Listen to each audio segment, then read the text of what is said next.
मिथिला दरबार का आप एक किस्सा सुनिए। महाराज का एक पंडित बड़ा प्यारा था, लेकिन बाकी दरबारी खासकर एक हजाम उनसे जलते थे। एक दिन महाराज अपने पिता की समाधि पर गए। वहां उन्हें एक चिट्ठी मिली। उसमें लिखा था कि बेटा, स्वर्ग में सब कुछ ठीक है, बस एक अच्छा पंडित भिजवा दो। तरीका आसान है। श्मशान के टीले पर पुआल का ढेर लगाओ, उस पर आग लगाओ और अपने प्यारे पंडित को बैठा दो। धुएं के साथ सीधा वो स्वर्ग पहुंच जाएगा मेरे पास। महाराज ने दरबार में ये बात बताई। पंडित जी ने सुना और तैयार भी हुए। उन्होंने कहा कि बस 3 महीने का आप मुझे वक्त दीजिए, परिवार का थोड़ा इंतजाम कर लेता हूँ। 3 महीने बीते। पंडित जी पुआल पर बैठे, आग लगी और खेल खत्म। हज्जाम और दरबारी खुश कि पंडित जी से छुट्टी मिल गई, लेकिन 3 महीने बाद पंडित जी अचानक दरबार में जिंदा हाजिर हो गए। बोले कि महाराज, आपके पिता स्वर्ग में बहुत खुश हैं, मेरा काम हो गया तो उन्होंने वापस भेज दिया मुझे और ये खत आपके लिए दिया है। महाराज ने फिर पत्र पढ़ा। लिखा कि पुत्र, पंडित जी ने पूजा पाठ अच्छे से मुझे सिखा दिया, अब उनकी जरूरत नहीं, पर स्वर्ग में एक दिक्कत है, यहाँ कोई हजाम नहीं है मेरे पास। मेरी दाढ़ी बाल बढ़ गए हैं, अब अपने हजाम को मेरे पास भेजो। खत सुनकर हज्जाम और दरबारियों के होश उड़ गए। हज्जाम रोता हुआ महाराज के पैरों में गिरा और बोला कि महाराज, मुझे माफ कर दीजिए, वो पहली चिट्ठी मैंने ही लिखी थी। पंडित जी को मरवाने के लिए षड्यंत्र किया था, मुझे बचा लीजिए आप। महाराज को सच्चाई पता चली तो फिर पंडित जी से भी माफी मांगी गई। पर सवाल ये था कि पंडित जी बचे कैसे। इसका जवाब उन्होंने दिया कि जो 3 महीने मांगे थे उसमें टीले के नीचे एक सुरंग खुदवा ली थी। आग लगते ही सुरंग से निकल भागा। अभी जो आपने कहानी सुनी वो एक लोक कथा है। भारतीय इतिहास में जब जब राजाओं की बात होती है, अक्सर दरबारों में कुछ ऐसे लोगों का जिक्र भी होता है जो अपनी हाजिर जवाबी और चतुराई से न सिर्फ राजा का मनोरंजन करते थे, बल्कि मुश्किल हालात में रास्ता भी दिखाते थे। अकबर के बीरबल हों या विजयनगर के तेनालीराम, इनके किस्से आज भी लोकप्रिय हैं। हालांकि इन्हीं विदूषकों में कुछ ऐसे भी नाम हैं जिनसे लोग थोड़ा कम वाकिफ हैं। अभी हमने जिन पंडित जी की कहानी आपको सुनाई, मिथिला में उन्हें गोनू झा के नाम से जाना जाता है। कौन थे गोनू झा? आज के एपिसोड में उन्हीं की कहानी आपको सुनाएंगे। नमस्ते, मैं हूं निखिल और आप देख रहे हैं अलिफ लैला।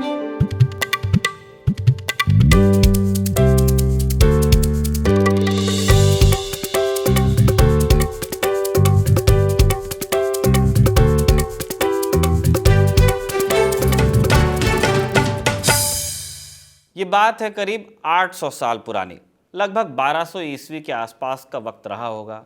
जगह थी मिथिला, यानी आज के बिहार का उत्तरी हिस्सा और नेपाल का भी कुछ हिस्सा। तब यहाँ कर्नाट वंश का राज था। यही इलाका बाद में दरभंगा राज के लिए जाना गया, जिसकी कहानी हमने अलिफ लैला के एक दूसरे एपिसोड में सुनाई है। डिस्क्रिप्शन में आपको लिंक मिल जाएगा। खैर, अब लौटते हैं आज की कहानी पर। दरभंगा जिले के सिहवाड़ा ब्लॉक के पास एक गांव है भरौड़ा, जिसे कुछ लोग भरवाड़ा भी कहते हैं। माना जाता है कि इसी गांव में एक ब्राह्मण परिवार में एक बच्चे का जन्म हुआ, जिन्हें आगे चलकर गोनू झा के नाम से जाना गया। गोनू झा के सैकड़ों किस्से आपको इंटरनेट पर मिल जाएंगे, जो अक्सर लोक कथाओं के रूप में होते हैं। सवाल यह है कि क्या गोनू झा कोई ऐतिहासिक व्यक्ति थे? उनके होने का सबूत मिलता है क्या? एक शब्द में जवाब है हाँ। साल 1975 में journal of the Ganganath Jha केंद्रीय संस्कृत विद्यापीठ में प्रकाशित एक लेख में गोनू झा का पूरा नाम गणेश झा बताया गया है। प्यार से लोग उन्हें गोनू बुलाने लगे और यही नाम फिर चल पड़ा, मशहूर हो गया। सबसे बड़ा सबूत है मिथिला के पंजी ग्रंथ। ये सदियों पुरानी वंशावलियां हैं जिनमें मिथिला के ब्राह्मण परिवारों का हिसाब रखा जाता था। इनमें उनका नाम गोनू ही मिलता है।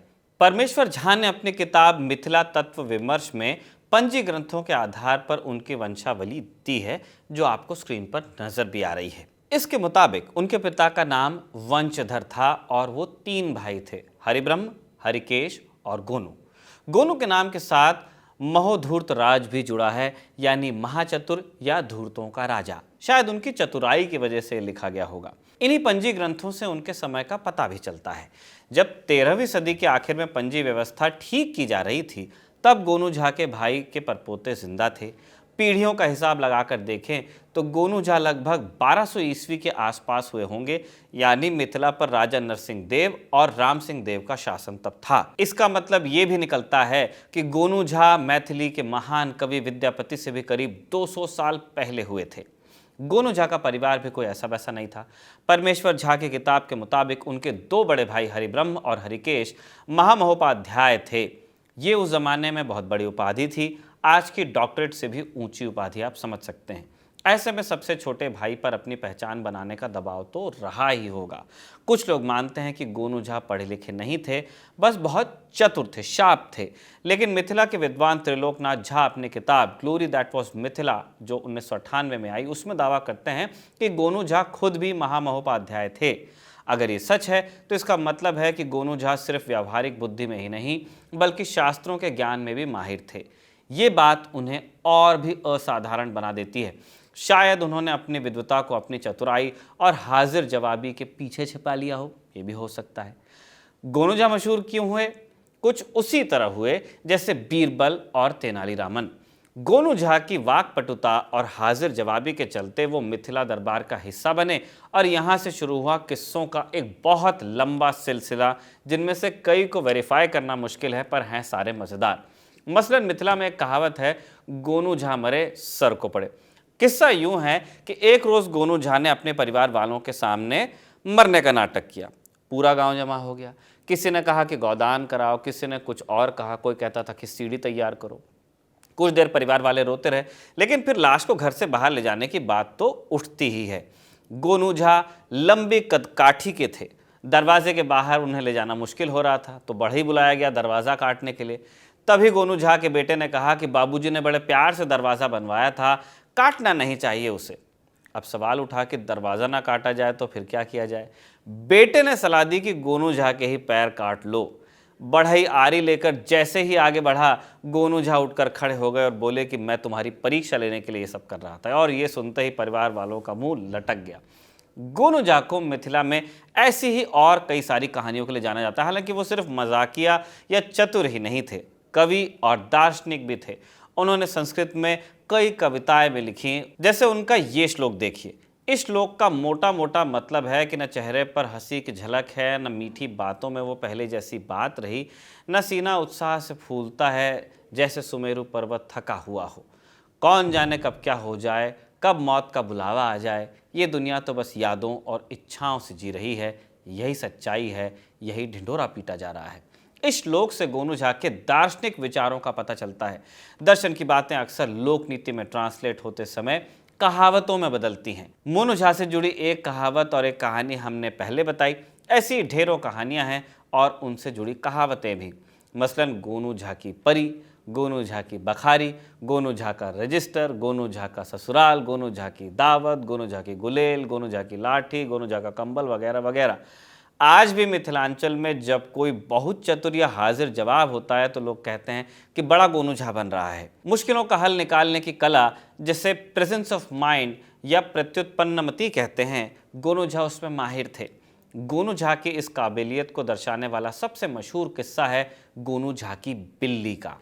एक बार राजा ने दरबारियों की अक्लमंदी परखने के लिए सबको एक एक भैंस और एक एक बिल्ली दी। शर्त थी कि साल भर बाद जिसकी बिल्ली सबसे मोटी होगी उसे इनाम मिलेगा। अब यह है एक ट्रिक क्वेश्चन टाइप की चीज़। साल भर हुआ तो राजा ने बिल्लियों को बुलाया। सबकी बिल्लियां मोटी ताज़ी थी, गोनू झा की बिल्ली लेकिन दुबली पतली थी। राजा ने पूछा कि गोनू, तुम्हारी बिल्ली कमज़ोर कैसे है, दूध नहीं पिलाते इसे? गोनू झा ने कहा कि महाराज, मेरी बिल्ली तो दूध पीती ही नहीं। राजा को यकीन नहीं हुआ कि यार कैसी बिल्ली दूध नहीं पीती। दूध का कटोरा मंगाया गया। कटोरा देखते ही गोनू झा की बिल्ली दुम दबाकर वहाँ से भाग गई। फिर राजा ने कहा कि इसे भात खिलाओ। भात की थाली बिल्ली चट कर गई। राजा चकराए। गोनू झा से पूछा गया कि उन्होंने ऐसा किया कैसे?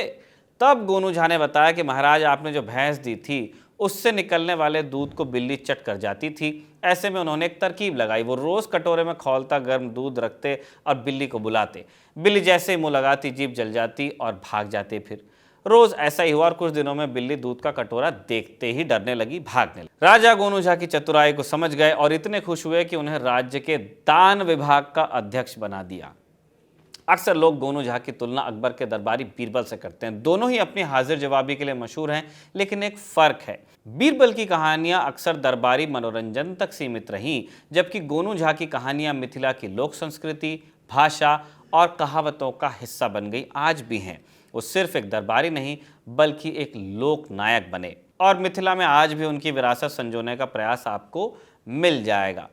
हाल ही में गोनू झा के जन्मस्थान गांव भरौड़ा, जो कि सिंवाड़ा ब्लॉक में पड़ता है दरभंगा में, वहां एक भव्य मूर्ति लगवाई गई है।